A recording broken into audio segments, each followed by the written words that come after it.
But it's not just kids. Those shortages could also affect your lunch. 10 Tampa Bay's Angelina Salcido spoke to the owner of a local sandwich shop who is having to make her own changes just to keep up. Customers in Good Food keep El Gallo de Oro open. Since the beginning that the pandemic started, we've been trying to cut our cost so that our customer wouldn't feel it. Julissa Orama and her husband Chris fought through. Cooking the food on our own, no employees. But now supply and demand might shut their doors. You started noticing that there was a supply chain issue. Did you ever think that that was going to affect you here at home? Not how it has, no. I knew we would be affected because of everything going on around us, but never to this point.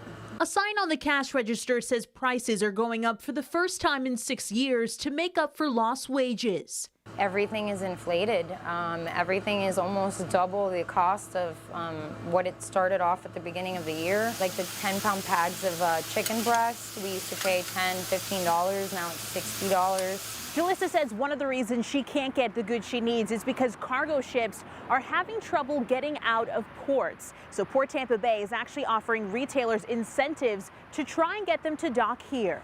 We're open for business, and so are our ports open for business, and not just 8 hours a day. We work round the clock. Ports in both Tampa and Jacksonville say they're offering negotiable rates for containers and say bringing cargo to the state would reduce trucking costs. We in Florida have the ability to help alleviate these log jams. While the state tries to strike a deal, the damage at mom and pop shops like this has already been done. And there's going to come to a point in time where we won't be able to afford things, and we won't be able to afford keeping our doors open for our customers. That's our scare.